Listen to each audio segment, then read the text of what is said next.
नमस्कार, मैं हूँ मनविंदर। आप सभी राष्ट्रवादियों का एमबीएन नेटवर्क में एक बार फिर से बहुत-बहुत स्वागत है। मेरे आज के बहुत ही खास मेहमान हैं lieutenant general Dushyant Singh ji, geopolitical expert. कई लेटेस्ट अपडेट्स हैं, चैनल को आप सब्सक्राइब कर लीजिए, वीडियो को जल्दी से लाइक कर लीजिए और देखिए विदेश मंत्री एस जयशंकर की इज़राइल में बहुत सारी बातें हुई हैं, डील हुई हैं और एस जयशंकर प्रधानमंत्री नरेंद्र मोदी जी का अगला प्लान क्या है? क्योंकि इज़राइल में जयशंकर जी के प्रधानमंत्री बेंजामिन नेतन्याहू से मुलाकात और मोदी और नेतन्याहू की लास्ट वीक एक टेलीफोनिक बातचीत भी हुई है। तो ये सब क्या चल रहा है और इसके दूरगामी परिणाम क्या होंगे? उनका ये विजिट क्यों ज़रूरी था और अब इसके भारत को क्या लाभ मिलने वाले हैं? इसे समझते हैं लेफ्टिनेंट जनरल दुष्यंत सिंह जी से। सर, बहुत-बहुत स्वागत है आपका जनरल साहब।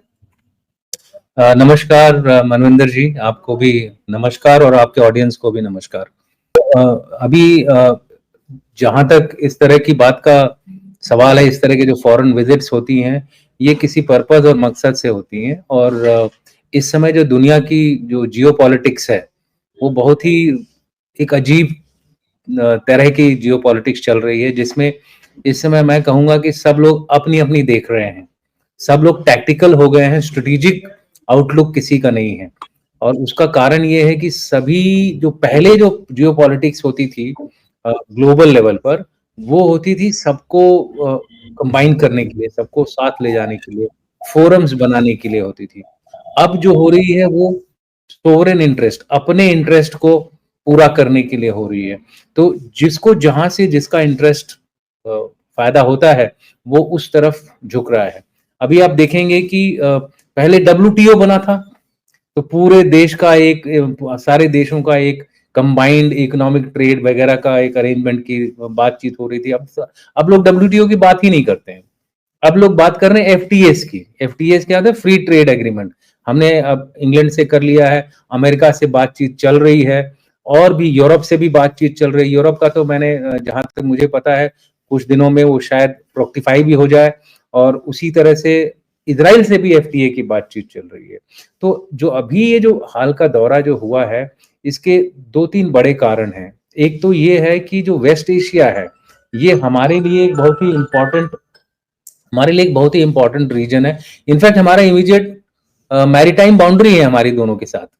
हमारे दोनों के बीच में खाली एक अरेबियन सागर, जिसको कि मैं सिंध सागर भी बोलता हूँ, सिंध, क्योंकि वो पूरा का पूरा इलाका हमारे लिए तो सिंध का ही इलाका हुआ। वो सिंध सागर जो है हमारे दोनों के बीच में ये बाउंड्री ट्रेडिशनली चल रही है, बहुत पहले से हमारे व्यापार है, तो उसको आगे बढ़ाने की बात हो रही है। 4 मुद्दों पे इजराइल से हमारी जो बातचीत हुई है। सबसे पहले तो ये बातचीत कब हुई? ये बातचीत तब हुई कि जब हम लोग यूएई में गए, हमारे फॉरेन मिनिस्टर जो थे वो यूएई में गए, जयशंकर साहब, जहां पर उन्होंने एक फोरम होता है, उसका नाम होता है, उसका नाम जो बोलते हैं उस फोरम को सर बानी यस फोरम। अभी एक आइलैंड है जहां पर दुनिया के इंपॉर्टेंट देश के फॉरेन मिनिस्टर्स और लीडर्स हैं, वो आते हैं, एक इनफॉर्मल मीटिंग करते हैं। इसको ट्रैक 2 भी बोला जाता है। ट्रैक 2 डायलॉग की बात होती है, जिसमें कि लोग इनफॉर्मली एक दूसरे से बातचीत करते हैं। तो यहाँ पे इनकी विजिट हुई थी, जहाँ पे कई सारी देशों के साथ जयशंकर जी ने बातचीत करी। उसके बाद ये इजराइल पहुंचे। अब इजराइल में इन्होंने 4 चीजों पे फोकस किया। पहली तो थी कि भाई पहली चीज जो इन्होंने फोकस करी थी वो टेक्नोलॉजी पे करी थी, दूसरी इकोनॉमी पे करी थी और तीसरी सिक्योरिटी, चौथी एग्रीकल्चर।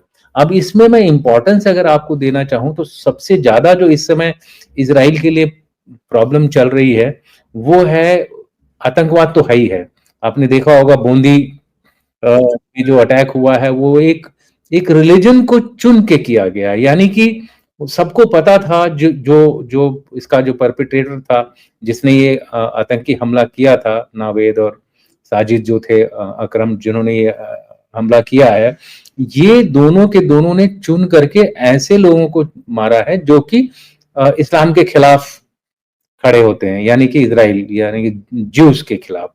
तो इस तरह का पहलगाम में अटैक हुआ हमारे अगेंस्ट।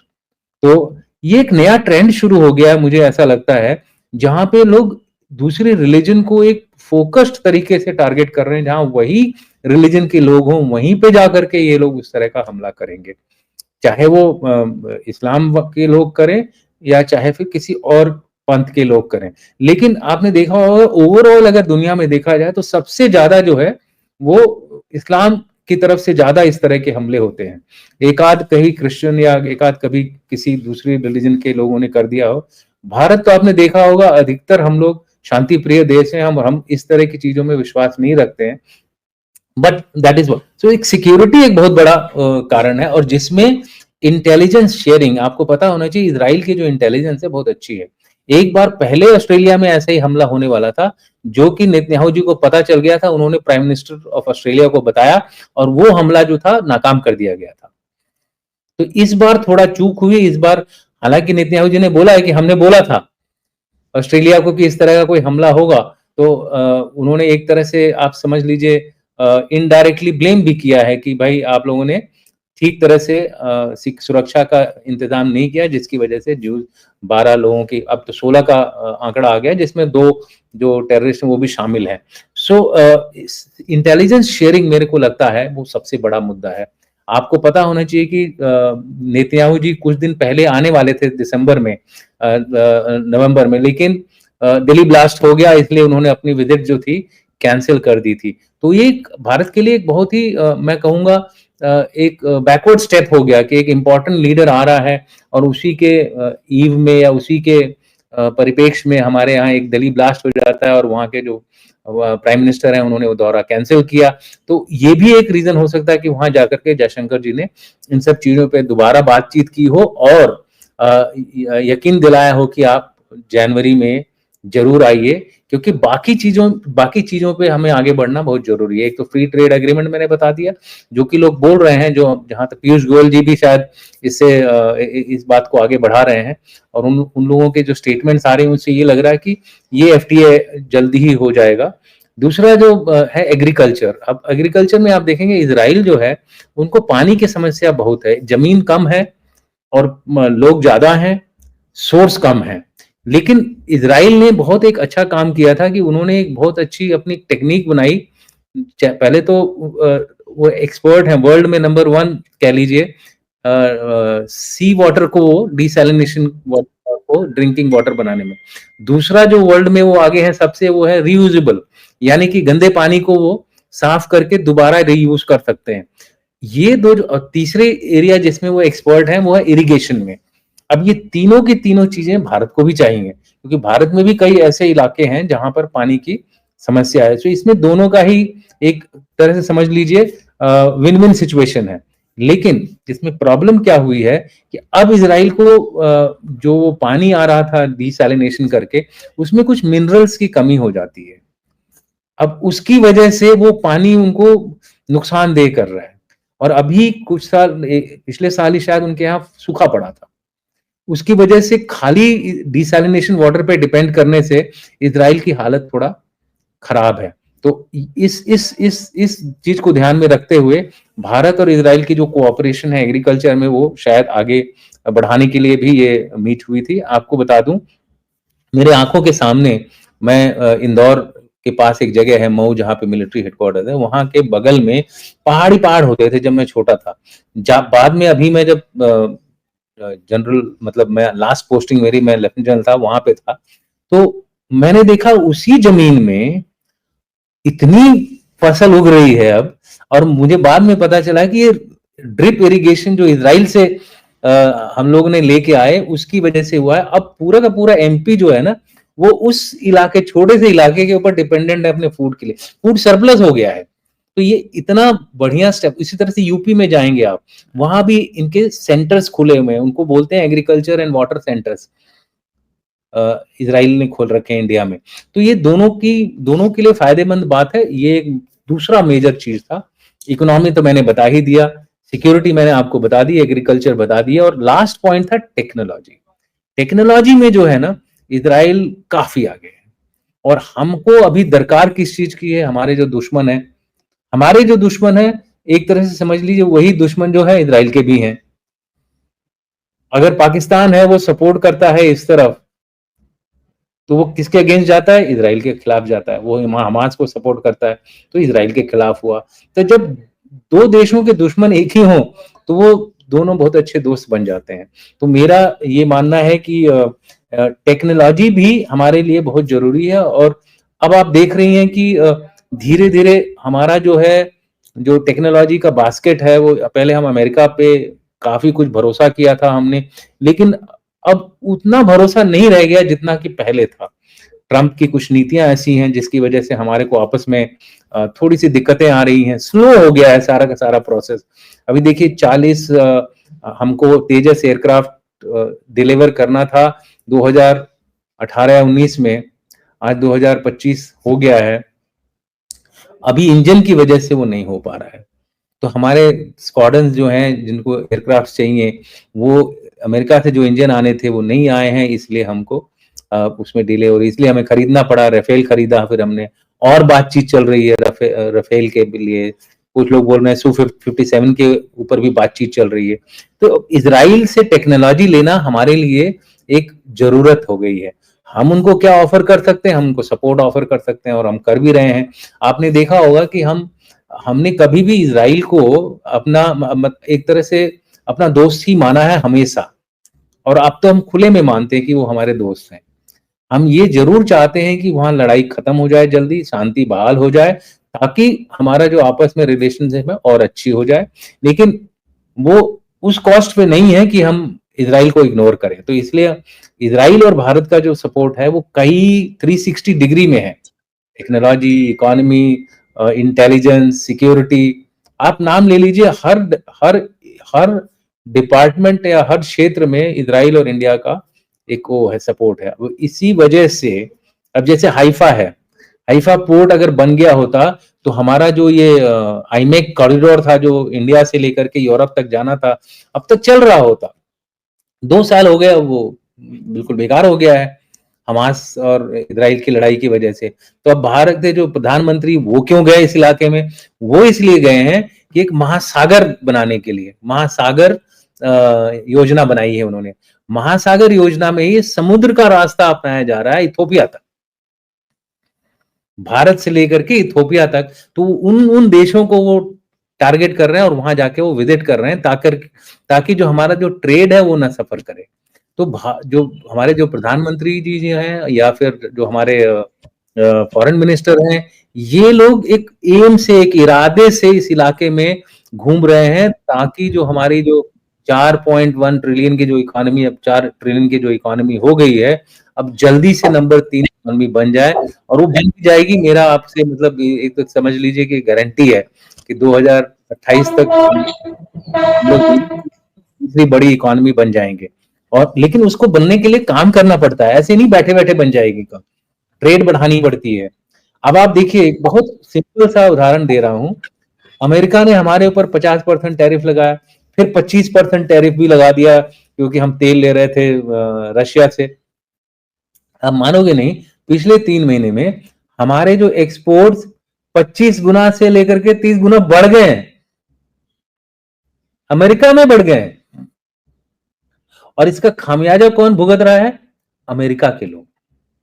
क्योंकि जो चीज $13 में मिल रही थी, अब वो $18 में वहां का नागरिक खरीद रहा है, अमेरिकन सिटीजन खरीद रहा है। मैं बता रहा हूं, प्रेसिडेंट ट्रंप को बाद में अपनी पॉलिसी के ऊपर वो क्या बोलते हैं, पछतावा होगा कि भाई उन्होंने अपने पैर को खुद काट लिया है। क्योंकि आदमी की जरूरतें तो नहीं जाएंगी ना, आदमी को बेचारे को खरीदना ही पड़ेगा। अगर वो $18 में खरीद रहा है, या तो अपना वो खाना कम कर देगा तब भी उसको नुकसान है, या फिर वो किसी दूसरी चीज को खाएगा तो भी उसको नुकसान है। अब जिसको पसंद है कि भाई मैं तो आम ही खाऊंगा, अब उसको जबरदस्ती बोलोगे भाई तुम कीवी खा लो, वो तो नहीं खाएगा कीवी। सो कहने का मतलब ये है कि ये सारी की सारी जो पॉलिसीज हैं, वो उनको आगे बढ़ाने के लिए प्रधानमंत्री जी और ये अब जो नेक्स्ट बड़ी चीज जो जिसके ऊपर ये लोग ध्यान दे रहे हैं, जो यहाँ जो गल्फ की जो कंट्रीज हैं, इनके साथ एक हमने बहुत पहले एक I2U2 का एक समझौता किया था, इजराइल, इंडिया और UAE और US। हो सकता है उस पर भी कुछ बातचीत हो, क्योंकि अब देखिए क्वाड के ऊपर उतनी बातचीत नहीं हो रही है, ठीक है, वो भी थोड़ा स्लो डाउन हो गया है, उस पर भी चल रहा है। ऑस्ट्रेलिया, इंडिया थोड़ा साथ हैं, जापान भी तकरीबन साथ है, लेकिन अमेरिका ने साथ छोड़ा हुआ है। हो सकता है इस पे कुछ बात बन जाए, तो वो भी एक एग्रीमेंट है जिसके ऊपर फॉरेन मिनिस्टर जो ध्यान दे रहे हैं, जो वहाँ पे बानी एस फोरम में जो मीटिंग हुई थी अभी इससे इजराइल के विजिट के पहले यूएई में, अबू धाबी में, उसमें हो सकता है इसके ऊपर भी बातचीत हुई हो, इनफॉर्मल बातचीत हुई। देखिए, इनफॉर्मल बातचीत बाहर नहीं निकलती है। ये हम खाली एक वो लगा सकते हैं, क्या एक एस्टिमेशन कर सकते हैं, एक अंदाजा लगा सकते हैं कि हो सकता है इन चीजों पे बातचीत हो। वहां पे कौन कौन सी चीजें, एक आईमेक हो गया, एक I2U2 हो गया, एक शांति वार्ता हो गई इजराइल और हमास के बीच में कि भाई शांति जल्दी बहाल हो, ताकि हाइफा ठीक हो जाए। अगर हाइफा ठीक हो गया तो हमारा ये बाकी का, लेकिन हाइफा का वेट नहीं करना है। हाइफा जब तक रिजॉल्व होता है तब तक बाकी जो जो हमने प्लान किया, रेलवे लाइन वगैरह, वो पूरी हो जाए। फिर एक ऑल्टरनेटिव जो है महासागर की, जिसकी मैंने बात करी, वो हो जाए। तो आप देखेंगे कि ओवरऑल जो है ये सारा जो मसला जो है विजिट का है, ये ऊपर से लगेगा कि कुछ नहीं हो रहा है, लेकिन जो अंदर से चल रहा है वो बहुत गहराई से चल रहा है। कहने का मतलब टेररिज्म, आतंकवाद भी इसका हिस्सा है कि भाई आतंकवाद के एग्जैक्टली आपने आपने सर बिल्कुल सही कहा कि ये जो मेल मुलाकातें हो रही हैं, इसमें जो दिख रहा है वो नहीं, उसके पीछे बहुत कुछ चल रहा है। एंड आपने जो FTA की बात की है, आपने बिल्कुल सही कहा, क्योंकि जयशंकर जी ने भी इसको ट्वीट किया है और उन्होंने कहा है कि भारत इजराइल मुक्त व्यापार समझौते को जल्दी पूरा करके दिखाएगा, और इसमें मतलब उन्होंने मजबूती से इस पे स्टैंड लिया है। बिल्कुल। आप तो देखिए, देखिए ये सब हो रही है, ऑल्टरनेटिव्स हैं। अब WTO फेल हो रहा है तो हाथ पे हाथ धर के थोड़ा बैठेंगे हम लोग, फिर हम अपना इंडिविजुअल एग्रीमेंट करेंगे। अब वही हो रहा है, इंडिविजुअल एग्रीमेंट चल रहा है, और जितने ज्यादा हमारे इंडिविजुअल एग्रीमेंट होंगे उतना अमेरिका को मिर्ची लगेगी, और उतना वो फोर्स होगा कि भाई जल्दी से भारत के साथ कर लो एग्रीमेंट, नहीं तो उनकी पब्लिक को भी नुकसान होगा और ओवरऑल उनका घाटा तो होगा ही। तो जहां तक मुझे लगता है, रशिया यूक्रेन को छोड़ दें, अगर उस डायमेंशन को छोड़ दें, तो भारत जो है ना, एक फ्लैंकिंग अटैक कर रहा है, फ्लैंक से हमला कर रहा है अपनी जो इंटरेस्ट हैं उनको आगे बढ़ाने के लिए। और सबसे ज्यादा जो इंपॉर्टेंट चीज है इजराइल और भारत के बीच में, वो है आतंकवाद के खिलाफ ज्वाइंट फ्रंट। दुनिया में अगर कोई दो देश हैं जो कि आतंकवाद से सबसे ज्यादा पीड़ित होते हैं, वो है इजराइल और इंडिया। और यहीं पे हम लोगों की जो बनहौमी है, जो यहीं पे जो हमारा जो क्या बोलते हैं मेल मिलाप है, वो सबसे ज्यादा है। और कई बार ऐसा हुआ है कि इजराइल ने हमको इंटेलिजेंस दी है, हमने भी कई बार ऐसे हो सकता है रेसिप्रोकेट किया हो, ऐसी तो कोई एक्सचेंज नहीं करेगा इंफॉर्मेशन। सो कई बार हमले बचे हैं इन लोगों के इनपुट्स की वजह से, और भारत यही चाहेगा कि ये जो कोऑपरेशन है और आगे बढ़ता रहे। टेक्नोलॉजी का जो फायदा इजराइल को हो रहा है वो हमें भी हो, ताकि जो हमारे दुश्मन है, चाहे वो हमारे नॉर्थ में बैठे हो या वेस्ट में बैठे हो, सबके खिलाफ हम हमला होने से पहले एक्शन ले लें, और ऐसी नौबत ना आए कि किसी वीआईपी का विजिट पीछे हट जाए। आप देखे होंगे पुतिन के विजिट के टाइम पर भी बहुत लोगों ने कोशिश की कि उस विजिट को डिरेल कर दें, इंडिगो क्राइसिस कर दी, लोगों की फ्लाइट्स कैंसिल हो गई उसी समय पे, ताकि लोग पब्लिक अगजनी करे, उठे, गवर्नमेंट के खिलाफ प्रदर्शन करे। लकीली ऐसा कुछ नहीं हुआ, भारत की जनता ने एक बहुत अच्छी सहनशीलता दिखाई और वो विजिट किसी तरह से पूरी हो गई। लेकिन ये हमेशा तो हम नहीं चाहते ना कि इस तरह से हो। अगर कोई प्रेसिडेंट, राष्ट्राध्यक्ष आ रहे हैं तो उनका प्रॉपर तरीके से भारत में एंट्री होनी चाहिए, उनका सम्मान होना चाहिए, वो सब किया हमने। लेकिन हमारे बाकी भारतीय लोग भी उसको उसी तरह से, उसी नजरिए से देखें। इन सब चीजों को सॉर्ट आउट करने के लिए जयशंकर जी ने इजराइल में विजिट करी है, और इसके आप देखेंगे बड़े लंबे दूरगामी परिणाम होंगे। अभी लोगों को नहीं दिखेगा कि भाई क्या कर रहे हैं, अभी तो लोगों को लगेगा कि हाँ भाई ये लोग घूमने गए हुए हैं। भाई ऐसा नहीं है, ये घूमने नहीं गए हैं, ये राजनीति है ग्लोबल स्तर पर, और उस राजनीति को करने के लिए आपको एक्टिव होना पड़ेगा। घर बैठे नहीं आपकी राजनीति हो सकती है। सही कहा सर आपने, क्योंकि अब इसके बहुत दिनों के बाद ये पता चलेगा कि एस जयशंकर और प्रधानमंत्री नरेंद्र मोदी का अगला प्लान क्या है। क्योंकि ये जो विजिट्स हो रहे हैं, ऑब्वियसली आपने भी कहा कि ट्रंप को नींद नहीं आ रही होगी, बहुत सारे लोग इससे परेशान है, क्योंकि हमारा एक साथ एक और अभियान चल रहा है ना, आतंकवाद के खिलाफ। देखिए, इजराइल में काफी तहस नहस हुआ है, काफी नुकसान पहुंचा है, तो वहां हमारे देश के लिए एक अपॉर्चुनिटी है कि हमारे जो स्किल्ड लेबर है और अनस्किल्ड लेबर है, वो वहां जाकर के उस देश की दोबारा जो अर्थव्यवस्था है या दोबारा जो इंफ्रास्ट्रक्चर है उसको ऊपर करने में, खड़ा करने में मदद करे। तो वो भी एक बहुत बड़ा एजेंडा होगा कि भाई हमारे लोगों को आप लीजिए। 10,000 लोगों को हमने पहले ही भेजा है। इसी तरह से हम रशिया में वही चीज कर रहे हैं। 1 लाख कुछ का समझौता हुआ है। सर, आपका बहुत बहुत धन्यवाद। आपने मुझे समय दिया, मेरे शो के लिए समय निकाला और मेरे दर्शकों को आपने कई महत्वपूर्ण विषयों पे जानकारी दी। जय हिंद, जय भारत। जय।